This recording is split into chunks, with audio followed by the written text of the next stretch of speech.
advent of this program, we welcome in Steve Laffey for conversation and commentary. Steve Laffey is an author. He is a filmmaker. Steve Laffey has been the mayor of Cranston, Rhode Island. He's also been a candidate for a political office, and he joins me every week at this time. And again, Steve Laffey on the hot. Steve, good morning to you, sir. How are you? Jimmy, loving this cooler weather. Loving listening to the show today, and it's just there's a lot of hope for America as we head into this election cycle. But sometimes these Republicans don't even get what they're talking about. But anyway, great to be with you. It's kind of funny. You and I've talked about this. I've spent hours on the show talking about the lack of math and reading scores and how the COVID shutdown in Colorado and other states really harmed our children. And it seems like this week the national media is actually paying attention and going, oh my goodness, can you believe it? Our kids' math and reading scores are down. It's not new. For some reason they're reporting it, but it's headline in the newspaper. Let's talk about math and reading scores dropping across America, and people are actually waking up and going, wow, I didn't know that was happening. Yeah, you and I have talked about this for forever. And here's the deal. We know the math and reading scores are down, and they're down again, and they want to cite the Chinese virus and people being locked up and so forth, although my kids learn pretty well online. But the real problem is simply this, that they're going to keep going down, kids are keep learning less, and the response, even among Republicans, the existing governor of Florida, the governor of Virginia, they're all, and by the way, I'm going to talk about Jeb Bush in a second, but they all have this thing that if we did this, if we did that, of course, some of the stuff's good. Get rid of some, bring some of these books back in, do this and whatever, but you're working within an existing institution run by labor unions at the AFT and so forth that won't change. So the big response, of course, is the Wall Street Journal, the biggest conservative quote unquote paper in the editorial section, and they put, after these scores come out, right next to it, they scheduled Jeb Bush, who was a decent governor of Florida. And as I told you, the second he ran for president, there was a zero chance. Remember, I said there was a zero chance another Bush would be elected president, and there is still a zero chance of that ever happening in my lifetime. But the response of the Republicans is along the lines of this. Jeb Bush has all these things that he thinks that should be done. Should. Listen to the word should. He says literacy practices and curriculum fail to teach students how to decode words should be banned, right? He says that looking at pitches and guests instead of sounding out words should be scrapped. Every state should require students to be screened. The same is true for math. States should ensure students have access to trained, effective math teachers, right? Next paragraph. Students graduating from high school should have mastered at least Algebra 1. By the way, that's a joke. If all you know when you graduate high school is Algebra 1, you're dumb as a rock, and you're not going to succeed in life. I just want to stop for 1 second. But the word should keeps coming up, and this is the problem. It's a problem with our monetary policy. It's the problem with our education system. It's a problem with dealing with China.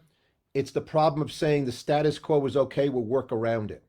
This is failing, and America is going to fail as a country over the next couple of years unless we change things radically. Unless someone says, literally running for president, people grab onto it, we are ending the involvement in public schools. We are writing checks, 50 states across America, to get every kid we can out. We cannot fix the public schools with the word should, because the word should never happens. It doesn't happen in Florida. It doesn't happen in Virginia. It's certainly not happening in the liberal states like Rhode Island, et cetera, et cetera. These people still point to like some success stories, right, around the country, but all of it should involve getting every kid out of schools. And Jeb Bush failed ideas of working within the system are only hurting kids and making America less competitive. Going from the best school system in the world in the 1950s to not even the top 100 is where we stand.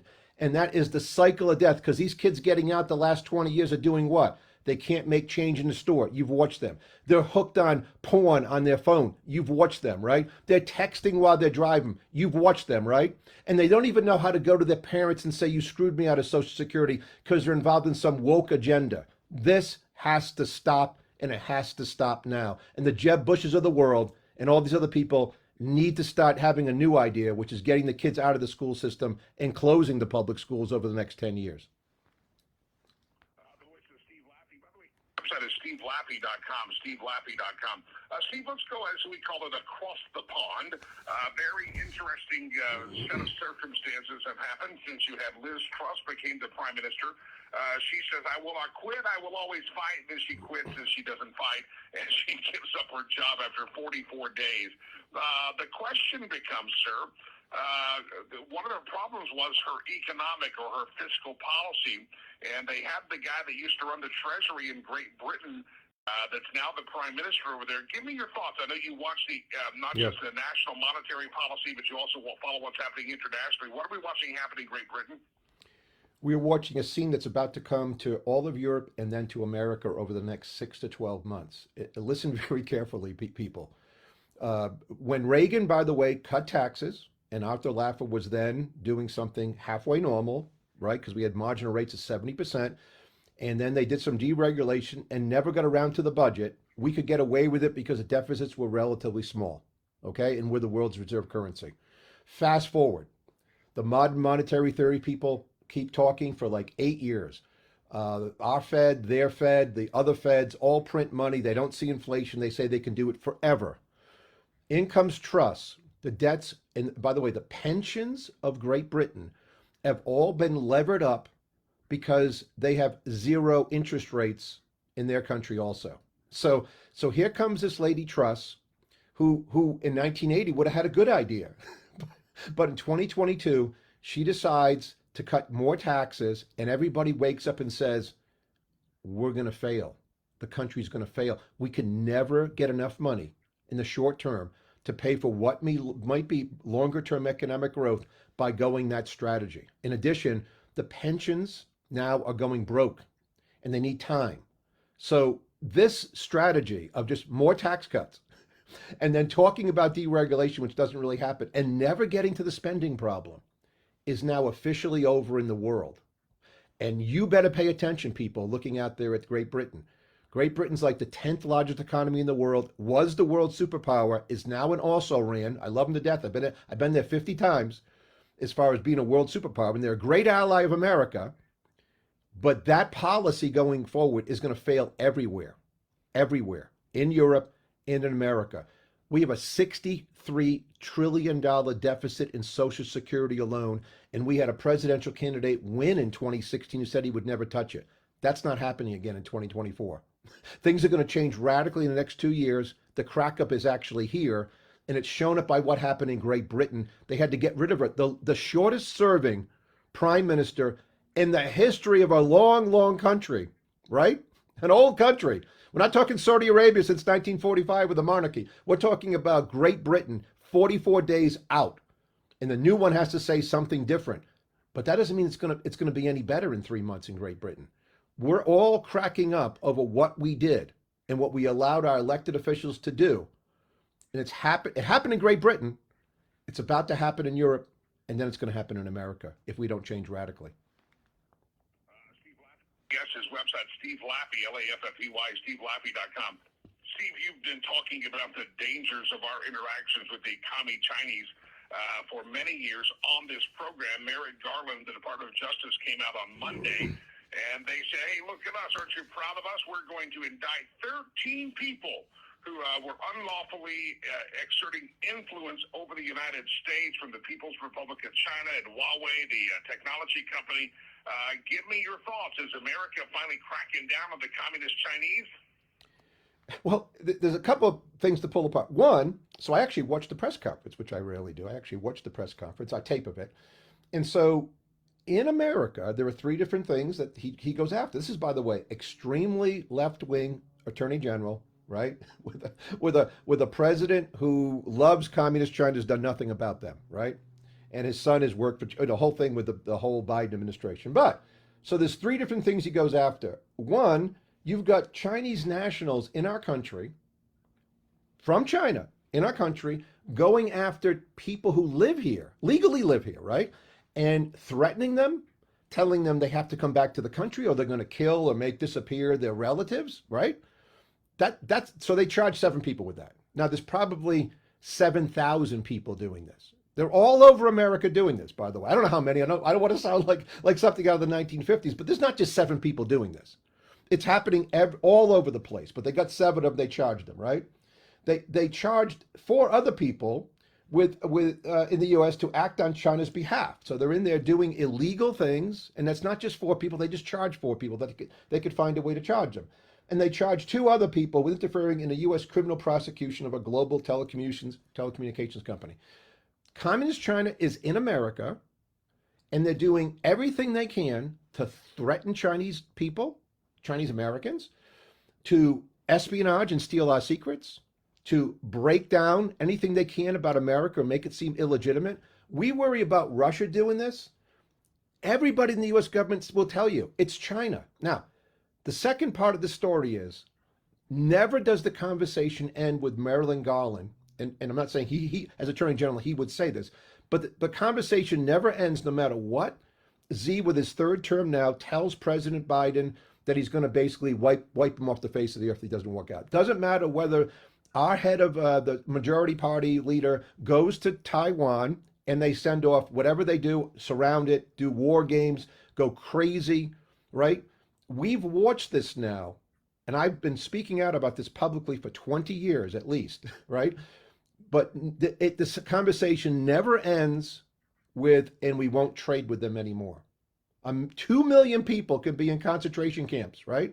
Go watch the new Ken Burns documentary of Nazi Germany, everybody. It's not like that exactly in China. And I'm not trying to equate the massacre of these 6 million beautiful people and how we didn't help them get out enough from the USA. I'm not trying to equate it at all. But why is there a non sequitur still? Where it goes back to my movie Fixing America, and you can watch it still. Go to Fixing America, and you can watch people talk and say, you know what? These large corporations in America, the Walmarts, they became Chinese companies. And that's why there's no one saying at the end, because they're all beholden to large corporations in this country. The Republican Party, the Democratic Party, they're all beholden. They don't end with saying we're not trading with them anymore. But that's going to happen. It's going to happen soon.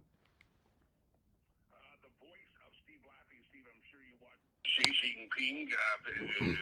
Jinping, or whatever his name is, he basically is the new Mao there, and he had to escort out one of the former chairmen of the party because he didn't like anybody that seemed to be any kind of a threat with him. So Xi Jinping seems to be ensconced as the leader, and we're going to have to deal with him, and that's just the way it is. But I don't think the Biden administration is the one that's going to be able to do that. No, not the Biden administration, and not the Republican administrations we've had. Something is radically wrong. For example, is everybody still beholden to BlackRock, who wants to tell you it's a great place to invest in so they can make billions? By the way, they're also buying up all the houses so no one can own the houses, and no one seems to care in America, right? So they just rent them out so we could be a nation of like It's a Wonderful Life and have no place for people to own home and build equity. That's their policy, right? BlackRock. No one seems to care. But all these Chinese people, all these Chinese apologists live in America. They're American large corporations, Jimmy. That's what they do. And that's why you don't see Adam Laxalt running for the U.S. Senate. You don't see any U.S. senators. You don't see anybody in the Republican Party who said what I've said for 20 years. Stop trading with communist China. Get a policy to get everybody out. Start with 25% tariffs and raise them 5% a month until people get the message. Right? Until Apple Computer gets the message. But remember, President Trump, God bless him, exempted Apple Computer from the tariffs. I don't know what to say. Do you know what to say? Does anybody know what to say? They built up their military, and they're going to actually attack. There will be a world war if we don't stop it. We're heading toward a world war, right? A world war where millions will die. It happened, by the way, in World War II and World War I. People spoke about it. It just happened. And people who have children are like, oh, I guess I'll go to Walmart and get something made in China today. This is what's happening. They used our cash to build up their military. Started with Nixon. Everybody thinking that when you to Walmart today to save yourself a few pennies. I get it. But Steve, we're running short on time.